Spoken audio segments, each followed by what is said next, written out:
The storm is coming.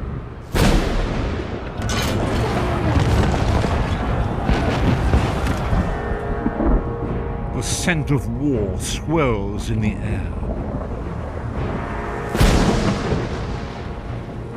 As the Imperial throne lies empty, the fate of all Tamriel rests on the strength of a common prisoner's soul. Evil awakens. A long-banished foe stirs. Those who would destroy Tamriel seek out dangers to their dark plot.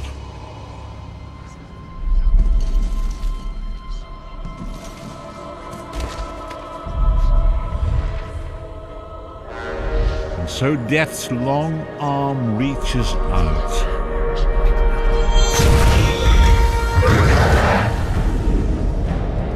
It is the 582nd year of the Second Era. The drums of war are sounding. This is where our journey begins.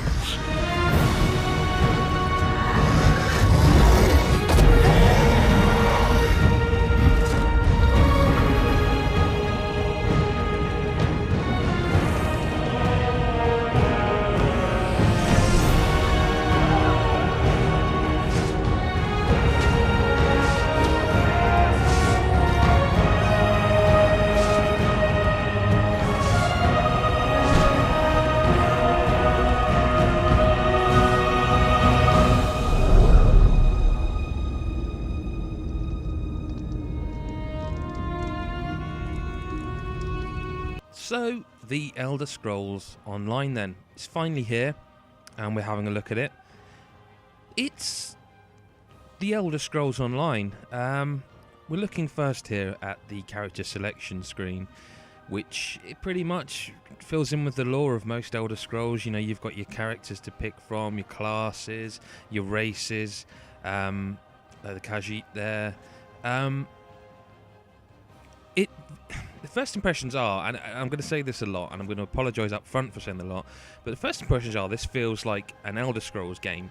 Now, for someone like myself who's a predominantly console gamer, but I have played MMOs in the past, this feels fairly consolified, by which I mean it doesn't feel quite the same as every other MMO.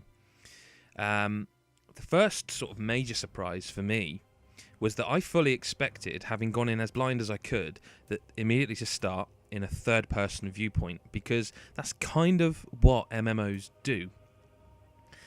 It doesn't.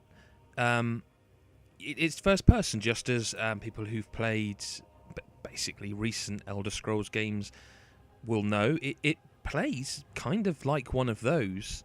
And that's good, because most people, especially the people who buy this for their consoles when it comes out, will be expecting that kind of experience. What that means for PC players who play a lot of MMOs, that's something I don't know yet, and I've not played enough to comment on how deep it is. This is just early impressions. I'm not one really for major... I used to, when I was younger, really try and get my character to look like me. Nowadays, I'm fairly happy just slapping a blonde wig on him and picking whichever one. I tend to go towards sort of swords and shields, so I tend to go towards that kind of thing. Nowadays, I'll slap a blonde wig on, and there you go. So yeah, this is the first time you take control of the game right here, first person. And it looks pretty nice. It's not like, you know, the top end. I don't have a particularly powerful PC. I later found out this was running on high, so there will be some frame rate issues here, but at the end of the video I'll show you it running on medium, but we won't jump ahead. So again, very Elder Scrolls. There's a guy, let's talk to him, let's go through some dialogue with him. That's kind of what you expect from an Elder Scrolls game, right? It sets up the story, and I'm imagining, again, not far enough into to say for sure, but I'm imagining there will perhaps be some sort of choices. I don't know how the interaction works with other people at this point of playing, but he's given us some story. We've got to free him, got to get out of our cell, but we haven't even got a weapon yet, so who's this dude? Can they help us out?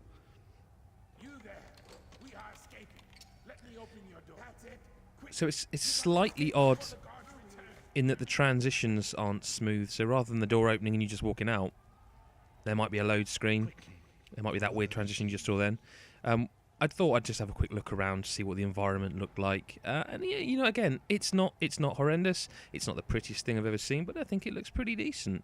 For a game that's obviously going to eventually be on all platforms, running on I'd say very modest PC, this looks fine.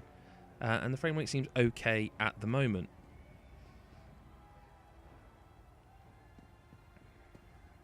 So what we've got to do is basically we've got to go and get a weapon. You see at the top of the screen there's our compass, and there's a little icon that's directing us where to go. Again, at this point I was still quite surprised it wasn't just third person, because most MMOs tend to go that route. But we'll come to that in a minute, actually.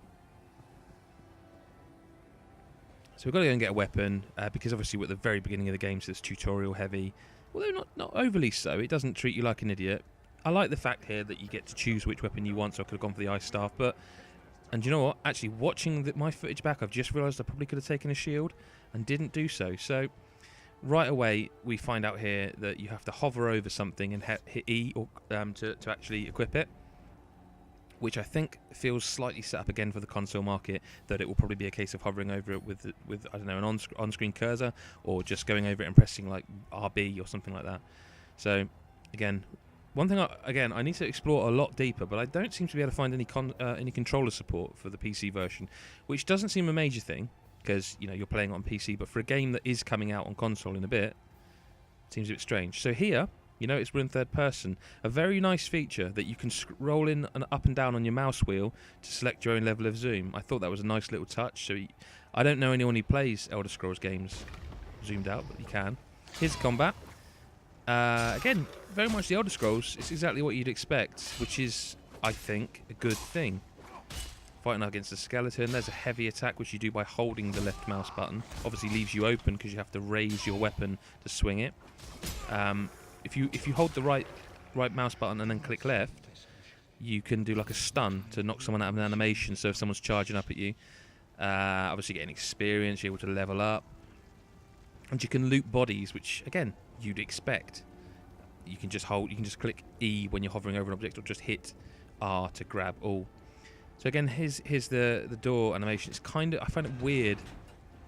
I do find that weird, but you know, that's no major big deal. I'm assuming there'll be some massive areas that just, you know, it stops that being an issue. There's the stun, so you notice he's now stunned. I can have a go at him and pretty much kill him rather easily. And there's your first ding. There's your first level up.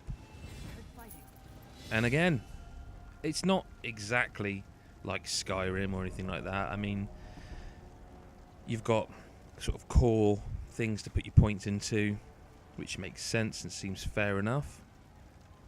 I originally was going to go for sort of health, but stamina apparently makes you better with your weapon, and maybe I've been playing too much Dark Souls, I don't know, but I wanted to make sure my weapons were strong. And then we've got, you know, like a skill tree of sorts. Obviously certain skills need you to be certain levels. Looks like a hell of a lot to put points into, and I'm assuming it's just 1 point per level. I'm just going through these, looking at them really. You know, there's different subheadings under class, weapon, armor, racial, craft.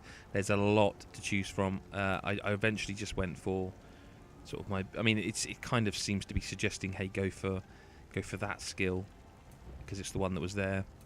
But again, like Skyrim, you seem to level up individual skills. So using the flame move, the more I use it, it seems to level up as I use it, which is cool again, and friendly to you if you played Skyrim, which everyone did, I think.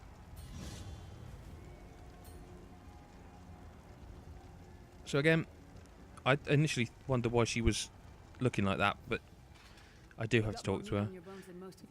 Quite simply just click through. Meeting up with our friends who, you know, joining up with Lyris, Titanborn, Titanfall. And I don't know, maybe she'll be my friend forever, who knows. But again, this is all very early in the game. This is very much a first impressions video, and we're running towards the exit, which we're just going to skip to the outside, a less enclosed area. And you'll notice here I have encountered incredible frame rate issues, which is a shame. But you'll also, I wanted to leave this in because you can see Ardent Flame increase just from using that kind of Scorpion get over here move.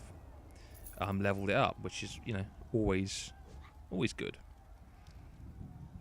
But yeah, it was about here that I started to notice the frame rate being an issue. So at the end of the video, I dropped it down to medium settings, and unfortunately, it really increased the performance, no question, but it massively reduced the quality of how it looks, which is of course what you'd expect. But you can see at this point, with the frame rate as it is, it's not a huge amount of fun. So I sort of soldiered on for a little bit just to see if I could carry on. But I mean, again, this is first impressions. First impressions are that it very much seems like the Elder Scrolls, but online. It's got a rather large scope already. It's got a very sort of high budget feel to it, which is always interesting. It definitely feels like it's been made with consoles somewhere in the mind, like it, you know, there's always been. We're aware this is coming to consoles, which is a good thing. Don't know how PC players will take that, but it seems good enough. But anyway, again, there's a frame rate issue, so we dropped it down to medium to see how it ran, and you can see straight away frame rate much smoother, quality much worse. That's frame rates for you. Stay tuned to GodIsAGeek.com for more The Elder Scrolls Online coverage, and thanks for watching. Bye for now.